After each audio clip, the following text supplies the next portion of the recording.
Shalom, salam sukacita buat kita semua. Hari yang baru tentunya kita harus mengawali hari ini dengan penuh semangat dan juga optimisme karena keyakinan kita Tuhan beserta dengan kita di sepanjang hari ini. Firman Tuhan di pagi hari ini dari Yohanes pasal yang keempat, ayat 11 sampai ayat yang ke-14 menjadi perenungan kita. Demikian firman Tuhan, kata perempuan itu kepadanya, Tuhan, Engkau tidak punya timba dan sumur ini amat dalam. Dari manakah engkau memperoleh air hidup itu? Adakah engkau lebih besar daripada bapa kami Yakub, yang memberikan sumur ini kepada kami, dan yang telah minum sendiri dari dalamnya, ia serta anak-anaknya dan ternaknya?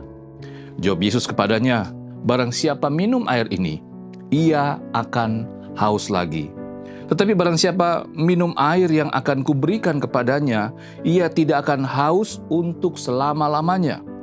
Sebaliknya air yang akan kuberikan kepadanya akan menjadi mata air di dalam dirinya, yang terus-menerus memancar sampai kepada hidup yang kekal.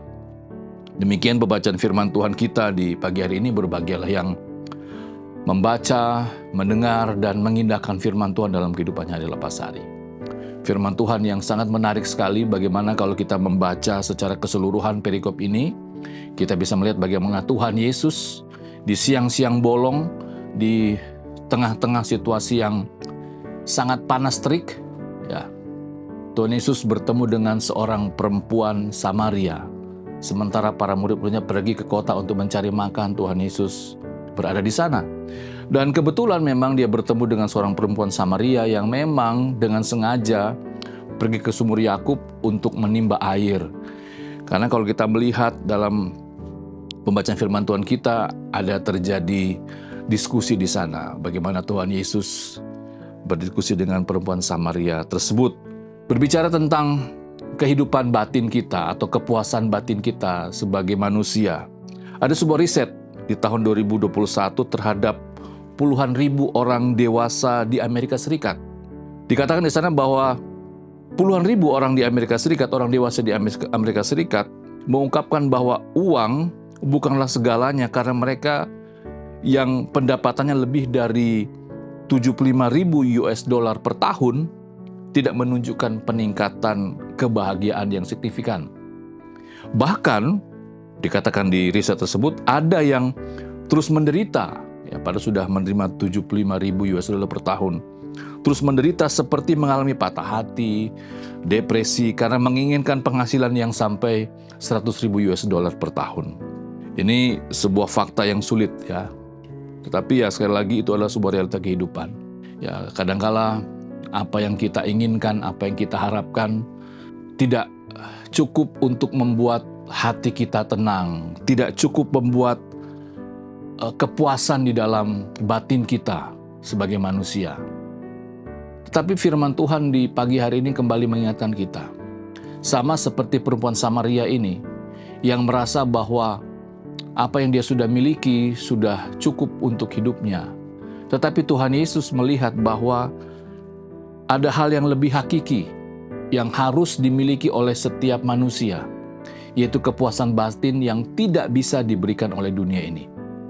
Tuhan Yesus jelas sekali di dalam ayat yang ke-14 berkata, tetapi barang siapa minum air yang akan kuberikan kepadanya, ia tidak akan haus lagi untuk selama-lamanya.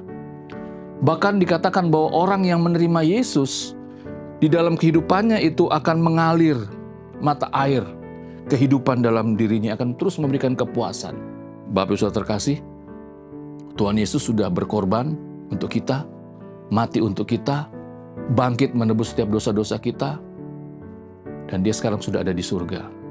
Kalau kita sungguh-sungguh percaya kepada dia, mari kita jadikan dia satu-satunya Tuhan dalam kehidupan kita. Mari kita jadikan dia satu-satunya pribadi yang memuaskan setiap hasrat dalam kehidupan kita. Ya, memang benar dalam dunia ini begitu banyak situasi sulit. Ada hal-hal yang membuat kita merasa kurang saja. Tetapi jika kita memiliki Yesus dalam hati kita, memiliki Yesus dalam kehidupan kita, kita akan terus dipuaskan, kita akan terus diberikan ketenangan, kedamaian, dan juga tentunya ucapan syukur. Mari kita berdoa. Tuhan Yesus, terima kasih.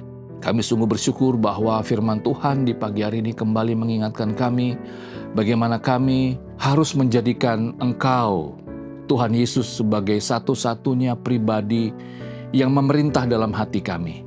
Terima kasih Bapa, ini doa kami. Memberkati apa yang kami kerjakan di hari ini dan juga memberkati orang-orang yang kami kasihi. Amin.